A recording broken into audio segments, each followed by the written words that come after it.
ఇది ఓ ధర్మయుద్ధం. న్యాయాన్ని అడిగేందుకు, అక్రమాల్ని కడిగేందుకు మొదలుపెట్టిన సత్సంకల్పం.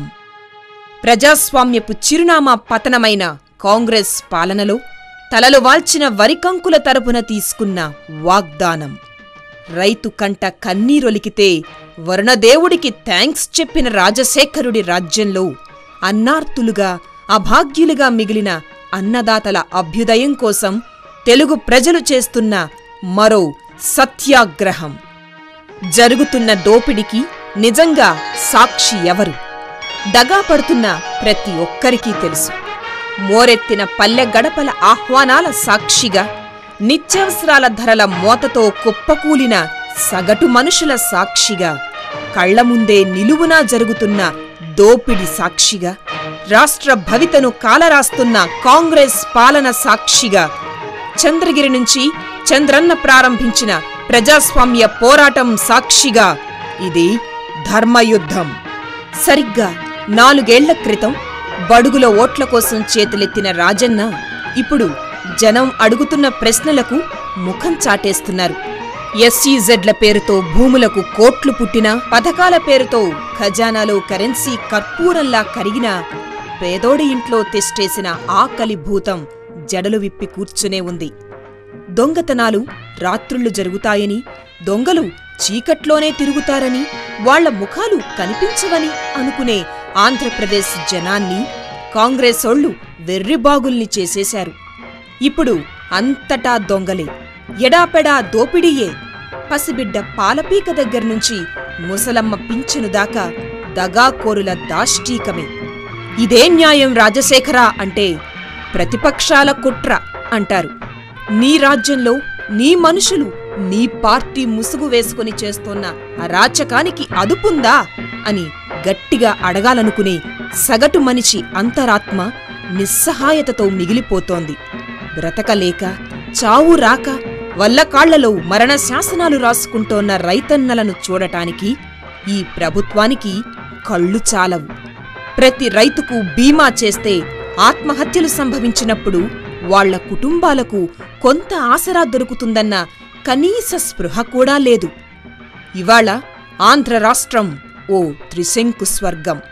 శిక్షలనుభవించే నరకంలో కోట్లాదిగా ఉన్న ఓటర్లు మాత్రమే ఉన్నారు. శ్రమ దోపిడి, సామాజిక దోపిడి, ఆర్థిక దోపిడి 3 రంగులై ప్రజలనెత్తిన భస్మాసుర హస్తాన్ని పెడుతున్నాయి. పదవుల కోసం, అధికారాల కోసం చేస్తున్న పోరాటం కాదిది. ఒక్కసారి ఆలోచిస్తే కష్టాలు, కన్నీళ్లు వర్తమాన ముఖచిత్రంగా గిర్రున తిరుగుతాయి. ప్రజల మతిపోగొడుతోన్న కాంగ్రెస్ పాలనకు చరమగీతం పాడటానికే తెలుగుదేశం కదిలింది. మీకోసం. సంభవం నీకే సంభవం, సంభవం నీకే సంభవం. ధర్మానికి నువ్వే రాజువై, న్యాయానికి నువ్వే మూర్తివై. ధర్మానికి నువ్వే రాజువై, న్యాయానికి నువ్వే మూర్తివై. అవినీతినే అణచివై, అన్యాయమే తుడిచివై. అది నీకే సంభవం, సంభవం, సంభవం. 5 సజ్జనులు కలిసి 100 మంది దుష్టులను తుదముట్టించడం కురుక్షేత్ర యుద్ధమే కావచ్చు. అది ద్వాపర యుగమైతే ఇది కలియుగం. అధర్మం 4 పాదాలా నడుస్తోన్న కలికాలం. కాంగ్రెస్ పాలనలో ఊరూరా కౌరవులే. 1, 2 వాళ్లు చేస్తున్నవన్నీ ఘోరాలి, మూటగడుతున్నవన్నీ పుట్టెడు పాపాలి. వీటి భారాన్ని రేపు ఎవరు మోయాలి? ఆలోచించి చేతులు కట్టుకునే సమయం, సందర్భం కానే కాదు. పల్లె పల్లెన వీరంగం వేస్తున్న కాంగ్రెస్ కౌరవ సామ్రాజ్యాల్ని కూలదోయాలి. ప్రతి మనిషి ఒక సైనికుడై ప్రజాస్వామ్యానికి ఊపిరిపోయాలి. అందుకే అన్న ఆశయ సాధనకే ఊరు వాడా ఏకం చేస్తూ, హృదయాంతరాళం గర్జిస్తూ, అడుగు అడుగు కలుపుతూ, పదం పదం పాడుతూ, కదం కదం తొక్కుతూ తెలుగుదేశం వస్తోంది మీకోసం.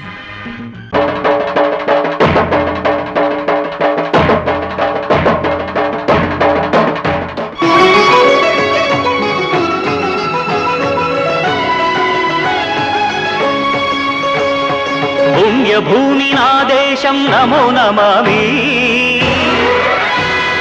ధన్యభూమి నా దేశం సదా స్మరామి పుణ్యభూమి నా దేశం నమో నమామి ధన్యభూమి నా దేశం సదా స్మరామి నన్ను కన్న నా దేశం నమో నమామి అన్నపూర్ణ నా దేశం సదా స్మరామి పుణ్యభూమి నా దేశం నమో నమామి ధన్యభూమి నా దేశం సదా స్మరామి నన్ను కన్న నా దేశం నమో నమామి అన్నపూర్ణ నా దేశం సదా స్మరామి